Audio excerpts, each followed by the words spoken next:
Já temos a presença do ministro Luiz Marinho, do Trabalho e Emprego, aqui nos nossos estúdios. Ministro, muito obrigado pela sua presença aqui. Para a gente começar a nossa entrevista, vamos falar sobre o saque aniversário do FGTS. Tem muita gente que tem dúvida, se saca, depois lá na frente, se for demitido, vai poder sacar o fundo de garantia ou não. Eu gostaria que o senhor explicasse sobre isso. E se realmente o senhor já tem aval do presidente Lula para acabar com o saque aniversário, porque o senhor sempre demonstrou, desde o início dessa gestão, ter vontade realmente de acabar com essa possibilidade do trabalhador, sempre que tiver a possibilidade, realizar o saque aniversário do FGTS. Quero primeiro comentar os ouvintes da rádio Morada do Sol. Prazer estar aqui mais uma vez, entre tantas. Comentar o Chico Lourenço, comentar o Samuel, o Ed Júnior, a Priscila Grifone, que também está aqui na bancada, comentar o prefeito Edinho, que me acompanha aqui no estúdio, comentar o povo de Araraquara e todos os ouvintes da Rádio Morada do Sol, um prazer imenso. Veja, é importante deixar claro esse debate sobre o Fundo de Garantia. Quando a gente fala assim, vamos acabar com o saque aniversário, parece uma medida negativa. O que nós queremos é resgatar o papel que o Fundo de Garantia tem de estratégico para o povo trabalhador e para o país. Historicamente, ele tem a função de proteger no infortúnio do desemprego cada trabalhador e trabalhadora, que tem uma poupança individual formada pelo depósito mensal do seu empregador. Quando ele é demitido, ele pode sacar, portanto, o fundo acrescido de multa de 40%. Isso é uma proteção para fazer a transição para o novo emprego. Quando você cria o saque aniversário, essa modalidade, autoriza, junto com isso, o trabalhador antecipar, ou seja, alienar o seu fundo. Vamos imaginar, e você citou, ao demitir, ou ser demitido, qual a dificuldade que ele tem. Um trabalhador, uma trabalhadora que tem lá na sua conta R$30 mil, e ele fez uma alienação junto ao banco, uma instituição financeira, de R$10 mil. Portanto, ele ser demitido, ele teria direito a R$20 mil. 10 mil tem que ficar lá de calção, que ele alienou junto ao banco, mas 20 mil é líquido e certo dele. A lei restringe, portanto, vai ficar quase 3 anos, dependendo da data do seu aniversário, sem poder sacar o seu fundo. Hoje nós temos 9.600.000 pessoas nessa condição, que foram demitidos e não conseguem sacar o seu fundo, que me enche minha caixa, minhas redes sociais, todo dia pedindo, pelo amor de Deus, ministro, o senhor disse que ia tomar providência em relação a isso, qual a providência? Para isso precisa mudar a lei. Precisa acabar com o saque aniversário para autorizar que esses trabalhadores, ao serem demitidos, esses e os outros que têm, muito mais, para poder sacar. Hoje, você tem 100 bilhões do fundo alienado junto à instituição financeira. Veja, 100 bilhões. 100 bilhões são 100 bilhões a menos de lastro para financiamento de projetos, para geração de emprego, geração de investimento no país, seja infraestrutura, saneamento ou habitação, a partir do Minha Casa Minha Vida. Então, esse é o tamanho da distorção que essa lei cria. Ministro, a outra pergunta seria o seguinte, bom, se acabar com o saque aniversário e o trabalhador não tem nenhuma fonte de acessar o juro, crédito mais barato, provavelmente seria essa a tua pergunta, eu diria assim, não, nós estamos tomando providência e essa é a ideia principal de criar uma condição que o trabalhador tenha acesso a um crédito barato. Assim como tem o servidor público, assim como tem o aposentado pensionista, a partir do consignado da folha de pagamento, que valeria também para o privado, mas infelizmente, quando criado lá em 2003, inclusive por minha sugestão, presidente Lula, o formato o empregador precisa fazer um convênio com a instituição financeira e a grande maioria não o fizeram. Então, nesse momento, nós temos tecnologia que não precisa disso.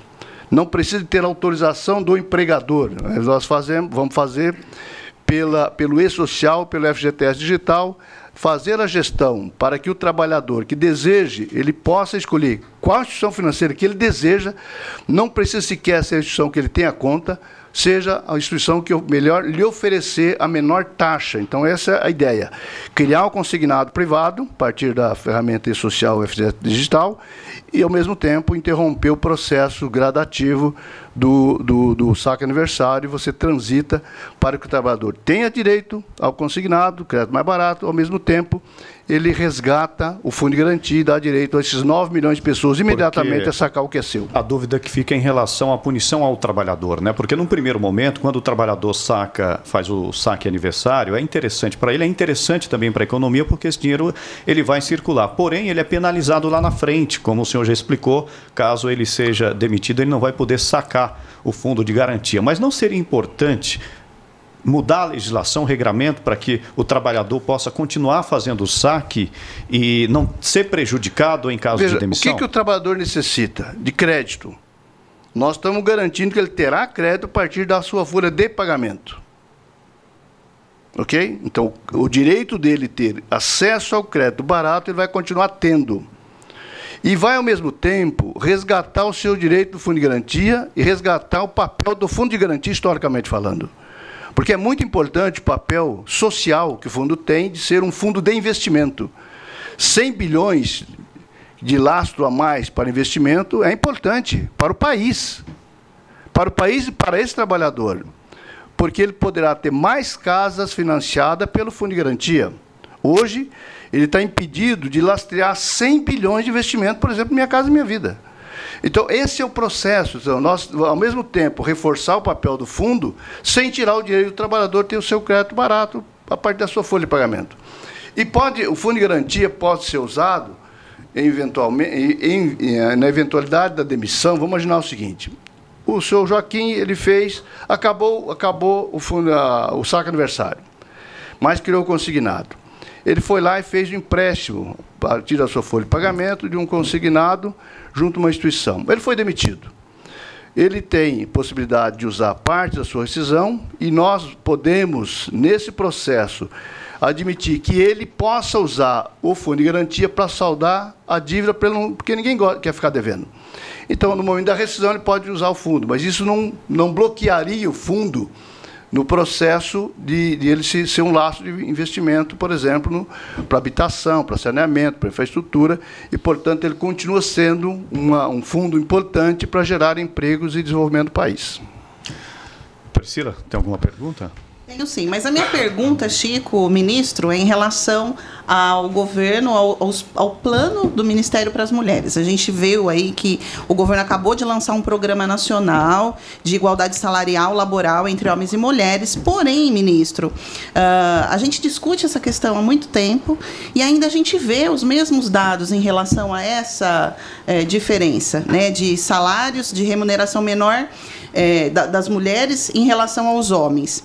O que esse plano, com suas 79 ações, eu dei uma olhada, vi os 3 eixos, em sua perspectiva, ministro, lembrando que o que ele muda, né, a realidade de nós mulheres, lembrando também que não há uma previsão, não consegui enxergar lá, incentivos fiscais ou subsídios para empresas que praticam essa no caso, equidade salarial.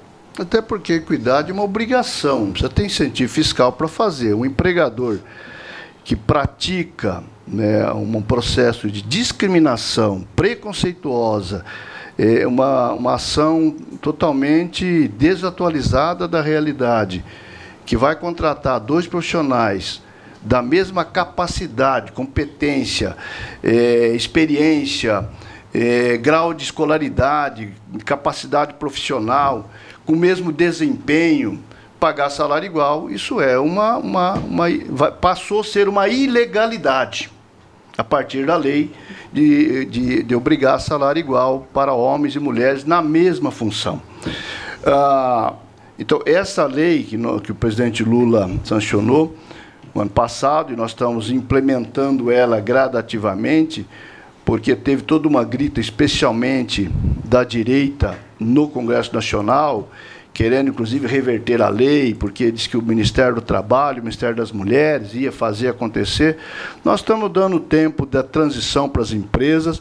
Cada empresa tem a obrigação de preparar o seu relatório, portanto, ela própria se dá conta, poxa vida, eu não sabia que meus recursos humanos estavam praticando essa aberração de pagar salário inferior para a mulher do que o homem na mesma função, portanto, precisamos corrigir.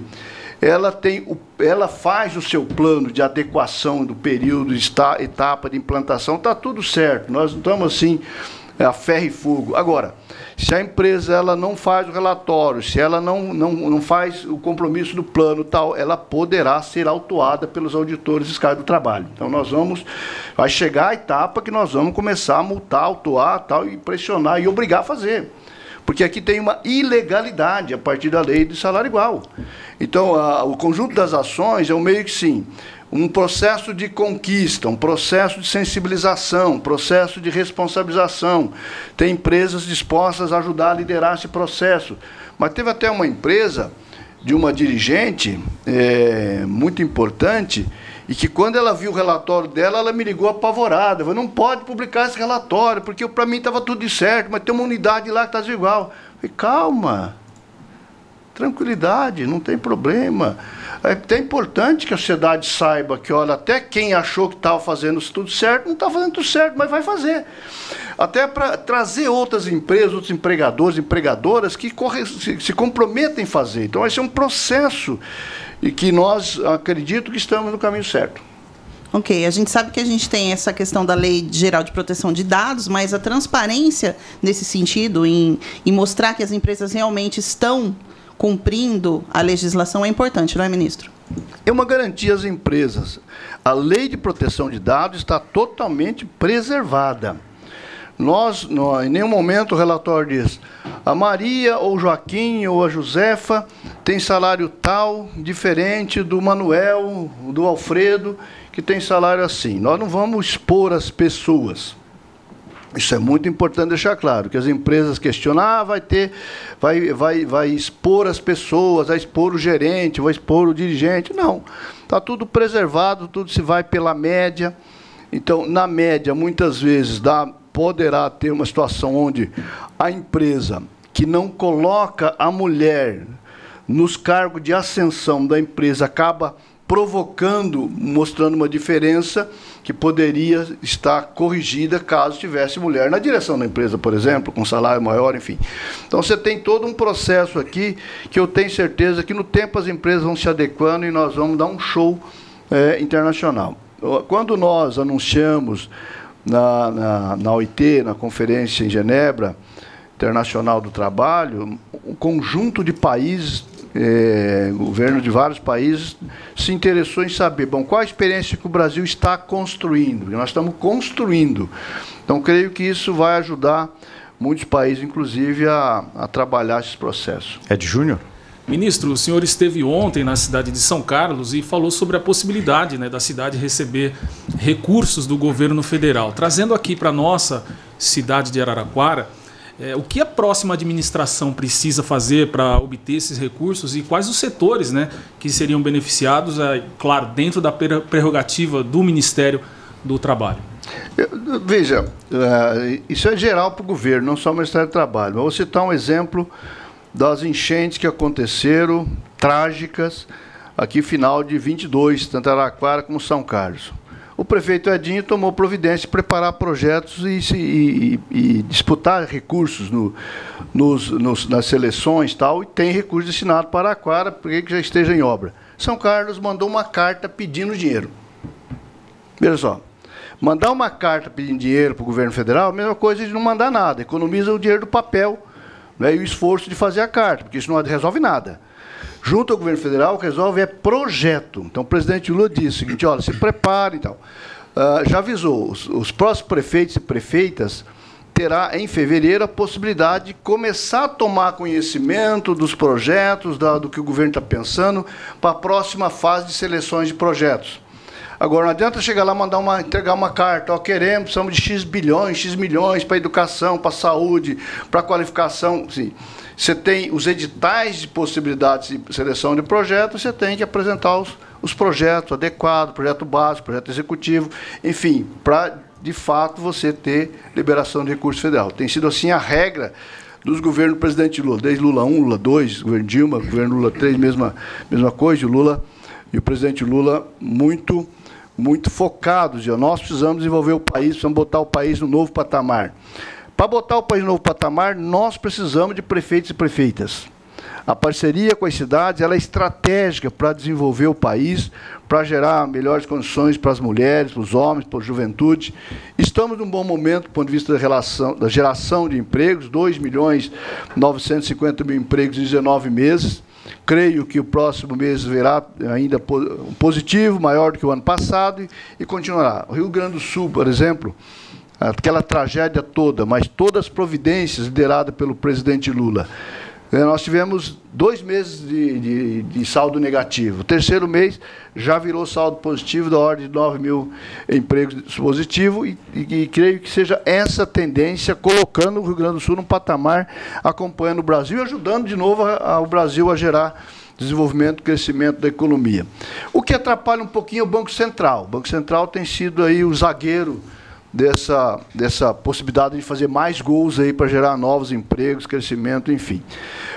Todo o debate da reindustrialização, todos os debates dos projetos que o presidente Lula tem nos liderado, junto com o vice-presidente Alckmin, junto com o conjunto de governo, Haddad, Mercadante, no BNDES, Banco do Brasil, Caixa, Banco do Nordeste, Base, tudo isso é um processo, uma engrenagem que começa a funcionar e ganhar ritmo para que o Brasil cresça. Aqui, do ponto de vista do trabalho e emprego, nós estamos reconstruindo o Ministério, vocês sabem disso, ele tinha sido desmontado, a gente reconstrói do ponto de vista das responsabilidades, agora tem que reconstruir do ponto de vista das suas estruturas, para criar a condição dos investimentos todos necessários.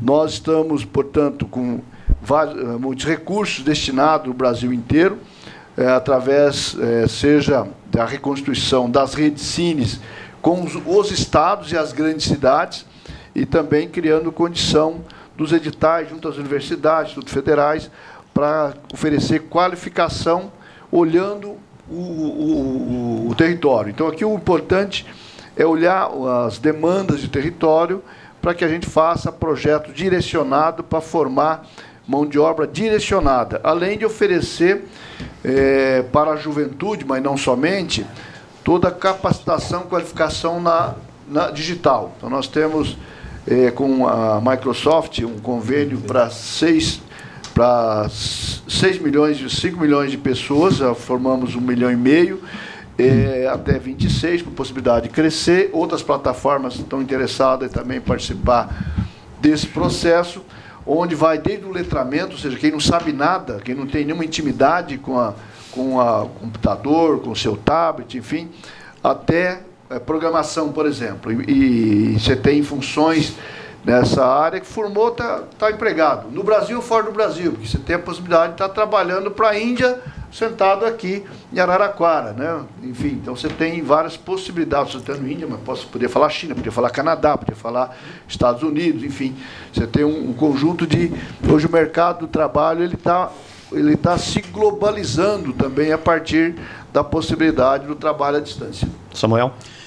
Ministro, ainda sobre a questão do saque aniversário do FGTS, uma das vantagens que o trabalhador tem na hora de fazer o saque é que ele não necessita logo em seguida começar a pagar o empréstimo já comprometendo a sua renda. Essa é um grande benefício que ele tem, porque ele já está, se ele está fazendo empréstimo, é porque ele já está em dificuldades, né? E essa possibilidade de descontar do FGTS dele dentro de um prazo, isso já ajuda o dia a dia ali do trabalhador, da sua família, enfim. Não seria melhor, então, alterar a lei, sendo que ele pode fazer o saque aniversário, o empréstimo ali junto à instituição financeira, mas também receber quando ele é demitido, ele sai da empresa?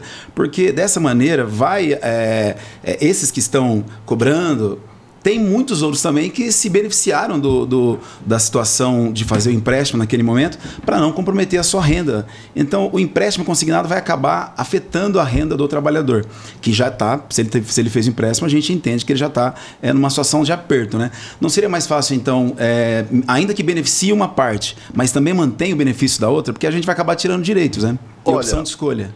Olha, aqui nós temos um debate aqui um tanto quanto ideológico. Talvez, de dizer o seguinte: o trabalhador faz o que quiser, o dinheiro é dele, ele tem o direito, uma coisa liberal. No Congresso alguém falou para mim isso: eu sou liberal, não tem que regular nada, o trabalhador faz o que ele quiser. Agora é o seguinte: a lógica é pensando no Brasil, no desenvolvimento e no trabalhador na sua dificuldade. Se você tiver certeza que você nunca vai ser demitido, não vai sofrer ou uma doença grave que necessita de uma poupança, ou que você já tem 1, 2 casas, não precisa mais se preocupar com a habitação, poderia ser verdade isso que você me pergunta. Mas não é essa a realidade da classe trabalhadora. Ele precisa poupar porque ele precisa ter a sua casa, ele precisa poupar porque às vezes pode ser acometido de uma doença grave e ele tem que socorrer a isso, a essa poupança, senão não teria. Você sabe que o pessoal tem muita dificuldade de poupar. Então, é um planejamento que ajuda a proteger o trabalhador no momento que ele mais está lascado. É que o rendimento é o momento da demissão. Baixo também, né, ministro? Então, vamos falar de aumento real de salário. Então, é outro debate. Eu tenho falado para o movimento sindical. A economia está crescendo. É hora de falar de aumento real de salário. Mas aí pode limitar também. E aí o pessoal disse o seguinte, o Biden falou para um grupo de empresários recentemente, os empresários reclamando, presidente, nós estamos com dificuldade de contratar, o pessoal não está aceitando trabalhar. Falou assim, paga mais que eles vão aceitar. Então, nós precisamos falar de um outro Brasil, de um outro patamar. Nós precisamos falar de condição de pensar o Brasil com mais distribuição de renda. Portanto, tem que crescer de baixo para cima. Veja, a política do salário mínimo que nós instituímos lá no primeiro governo Lula, né? Eu coordenei esse processo, eu reivindiquei com o presidente da CUT, depois acabei sendo ministro, fui comandar a negociação para estabelecer a política, fizemos isso em 2005. Se tivesse mantido a lógica do salário mínimo até quando o presidente Lula assumiu em 2003, sabe quanto seria o salário mínimo hoje? R$ 742. Ok? Então, nós precisamos gradativamente aumentando de baixo para cima. Tem que falar para as centrais. Nós retomamos a política de valorização do salário mínimo, ou seja, com sustentabilidade, porque o que é sustentabilidade? É crescer conforme a economia suporta que cresça. Porque isso impacta para as prefeituras, impacta para os estados, impacta para a pequena empresa, impacta para todo mundo. Portanto, ele tem que estar lastreado no crescimento real da economia. Inflação mais crescimento do PIB. Isso dá segurança, que não é uma coisa irresponsável do ponto de vista econômico. Igual alguns falam que ainda é. A justificativa para aumentar os juros agora é uma aberração. Os Estados Unidos reduz 0,5%, que a gente cresce 0,25% dos juros. Isso sangra o orçamento público. Isso sangra o orçamento público. Isso impede investimentos, impede... Então, o que nós precisamos pensar é o seguinte, nós temos um formato que cria condições do trabalhador se planejar e, no sufoco, ele poder fazer ali as suas parcelas, tal, de responsabilidade, tal. Mas você tá dizendo do saque aniversário, mas quem faz opção para o saque aniversário não faz só o saque da parcela do ano. Ele faz o empréstimo consignado usando o fundo de garantia como lastro. É aí que está os 100 bilhões de alienação. Não é que ele sacou lá. Ele antecipou, ele fez parcela de 30 parcelas, 60 parcelas, 100 parcelas. Então, isso aqui criou uma distorção. Que aí o trabalhador é demitido, ele tem e não pode sacar. Agora, vamos fazer a coisa... melhor caminho, que é dar direito a ele, como o aposentado tem, como o servidor público tem, que ele possa ter, a partir da sua folha de pagamento e o próprio fundo, em caso de rescisão, a garantia para ter a menor taxa possível que ele vai pagar. Isso garante isso. E, ao mesmo tempo, resgata o fundo de garantia para ajudar a desenvolver mais países que precisam de desenvolvimento. Deixa eu aproveitar, nós temos o prefeito de Araraquara, Edinho Silva, aqui na mesa, Edinho, e a gente tem recebido vários questionamentos de usuários da Via Expressa, porque está em obra ali, uma ponte já demolida, né, fase 2 daquela obra de reestruturação, de infraestrutura da Via Expressa, e a dúvida é de muitos usuários ali, quando que a obra vai ser concluída, porque tem uma faixa ali interditada, né, e é justo que o motorista tenha essa dúvida e queira saber. Edinho, bom dia, obrigado por participar também dessa entrevista. A obra começou agora no início de setembro, tem previsão para ser concluída ali essa ponte da Via Expressa, Edinho? Dizer, Chico, enfim, publicamente, que essa nova fase aí da sua carreira, desejo a você toda a sorte, competente você é. Obrigado. Né? Um jornalista competente você é, um comunicador competente você é, e que você possa liderar essa equipe, porque condições para isso você tem. Então, desejo a você muito boa sorte e êxito nessa nova missão profissional e nessa nova fase da tua vida. E tenho certeza que os ouvintes pensam como eu. Quero também agradecer mais uma vez ao Grupo Montoro por esse espaço que ele abre, né, e está aqui acolhendo o ministro Marinho, um ministro que tem uma proximidade imensa com a cidade de Araraquara, um ministro que eu digo, ele é da casa, é um grande parceiro, é nosso referencial em Brasília. Todas as vezes que a gente tem grandes problemas para resolver em Brasília, é ao Marinho que a gente recorre, pela sua liderança. O Brasil sabe disso, mas é importante que se diga, o Marinho é um dos líderes mais respeitados na esplanada dos ministérios, não só socialmente, mas também pelo presidente Lula, pela sua história de luta, de coerência. Ele que foi prefeito como eu, é deputado licenciado, foi talvez a figura pública que mais ministérios ocupou, que mais missões ocupou, já foi ministro do Trabalho, ministro da Previdência, volta a ser ministro do Trabalho agora. Então, para nós estarmos recebendo o Marinho aqui é motivo de muita alegria. E em relação às obras, Chico, é um momento importante da vida da cidade, são 143 milhões de reais, que nós conseguimos do governo do presidente Lula para fazer a maior obra de enchente da nossa história. Os estudos técnicos que foram feitos, nós resolveremos toda a bacia do Ouro, que é o nosso principal problema de enchente, por pelo menos um século, os estudos hidrológicos que foram feitos. Então, claro que uma obra desse tamanho vai gerar algum transtorno na cidade. Nós estávamos até agora debaixo da Via Expressa, e eu estive lá diversas vezes acompanhando as obras, refazendo toda a parte da tubulação. Agora nós fomos para a parte externa, que é alargar o leito do córrego do Ouro e aumentar a dimensão das pontes, porque quando chove a ponte não pode ser um entrave para que a água siga o seu curso, porque se ela for um entrave, o rio vai transbordar. O prazo total da obra, Chico, eu vou dizer aqui para a gente poder interpretar corretamente. O prazo total da obra é de 1 ano, porque são 6 passagens. Nós vamos mexer em 6 passagens e alargar toda a parte do córrego onde ele não está canalizado. Então, é uma obra complexa, difícil. Essa parte que nós estamos mexendo agora, que é a ponte ali, da ligação da Rua 6. Isso, próxima rodoviária. É a que mais vai gerar transtorno, porque nós estamos mexendo no coração da Via Expressa. Mas por que nós antecipamos? É por conta das chuvas. É importante que essa obra seja concluída antes do período das chuvas. Então, está tendo uma celeridade ali. Eu acredito que questão de 3 ou 4 meses a gente termina aquela parte. Agora, a obra toda ela é de 1 ano, a segunda fase. A primeira fase, 180 dias, nós já estamos bem adiantados, a segunda fase de 1 ano.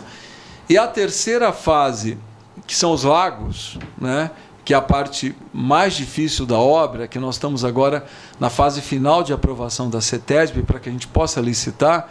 Essa terceira fase será de 18 meses, porque nós vamos fazer um lago lá no final da 255, na entrada do Parque São Paulo, um outro lago entre o Parque São Paulo, Santa Clara e Jardim Pinheiros ali, o terceiro lago do Nova Época, ali Jardim Eliana, Nova Época, e o quarto lago ao lado da estação ferroviária aqui no centro.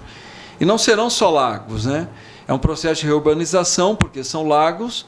Nós conseguimos aprovação junto à Caixa, também pista de caminhada, ciclovia, quadra, minicampo, para ser também um processo de reurbanização daquelas áreas, Então, essa parte é a mais longa da obra, mas essa ainda acredito que ela vai iniciar no final do ano, porque a CETESB nos dando as certidões, a gente abre licitação, são 25 dias úteis de processo licitatório, então acredito que no final do ano nós vamos estar dando início a essa terceira fase. Mas essa fase que mais gera transtorno, nesse trecho da Via Expressa, eu acredito que ainda uns 90 dias, Chico, talvez até 120 dias para a gente poder concluir.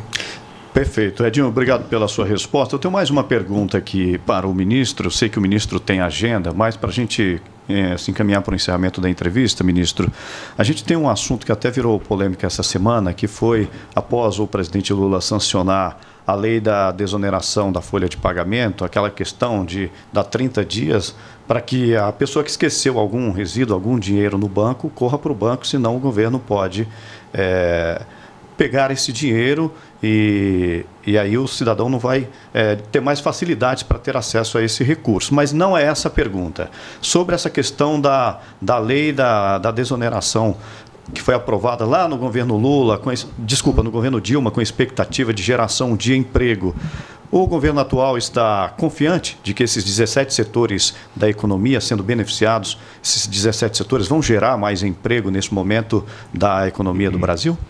Olha, eu recebi, quando estava polêmica, e cessa a desoneração, não cessa a desoneração, foram lá me falar comigo, olha, precisa ter o apoio para manter a desoneração. E eu falei, fui estudar os dados. Invariavelmente, os setores não geraram novos empregos, apesar da desoneração. Teve setor, inclusive, diminuiu a quantidade de empregos. O que gera verdadeiramente, assim, desoneração, ele funciona, nós precisamos reduzir a carga tributária. Esse é um aspecto. Isso se faz na reforma tributária e olhando e corrigindo distorções e injustiças.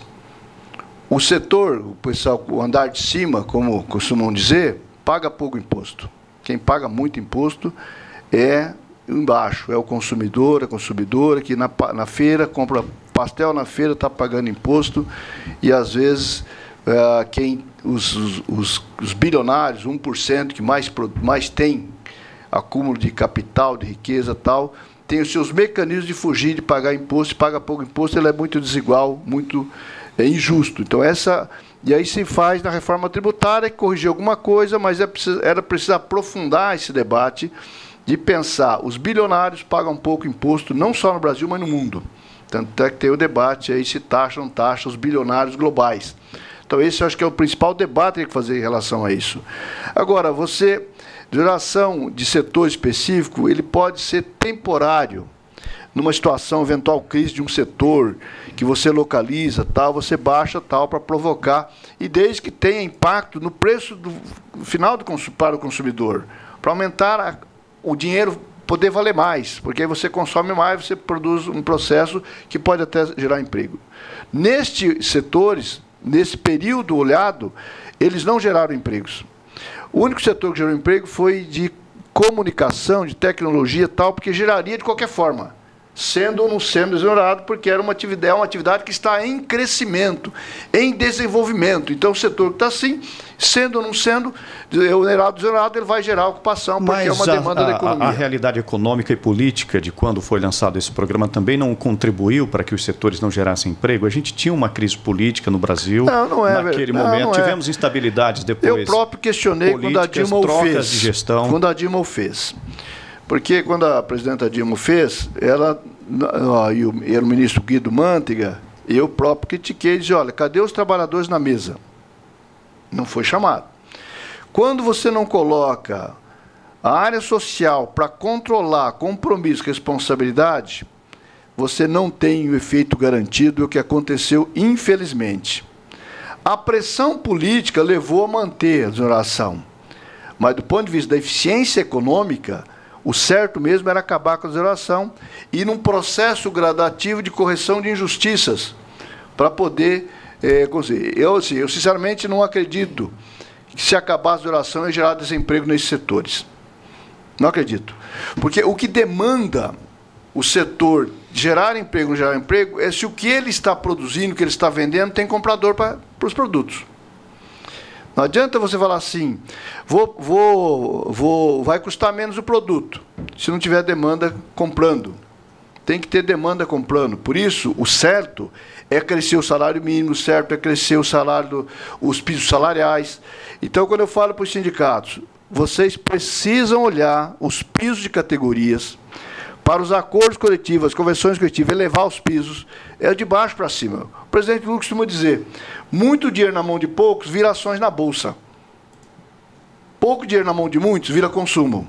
Vira consumo, gera emprego, porque gera mais produção, gera mais necessidade de produção. Esse é o processo que deu certo lá, o Lula 1, Lula 2, está dando certo agora de novo. Agora, dá muito dinheiro na mão de poucos, sinceramente, não é um modelo que gera, né, evolução, crescimento, geração de empregos. Bom, a gente agradece então a presença do ministro Luiz Marinho. Se você me permite, deixar um abraço aqui às nossas deputadas Márcia Lia, Tainara, aos nossos vereadores e vereadoras, e dar um abraço também na Eliana Ronaim, que tem um desafio imenso aí, espero que ela possa ter êxito no processo para poder, em fevereiro, estar lá com a gente para apresentar os projetos para Araraquara, para continuar aí ao êxito do mandato do nosso querido prefeito Edinho, segundo dizem os amigos, um dos mais competentes prefeitos do país. Edinho, muito obrigado, viu, pela entrevista. Eu que agradeço, Chico, mais uma vez, minha saudação aqui ao Samuel, ao Ed e à Priscila. Gratidão pelo espaço e é isso, Chico. Força aí, vai firme, que esse espaço é um espaço de justiça por tudo que você construiu na sua carreira. Muito obrigado, um abraço. Forte abraço aos ouvintes. Competência tem, agora é só preparar para a jornada. É isso. Vamos em frente.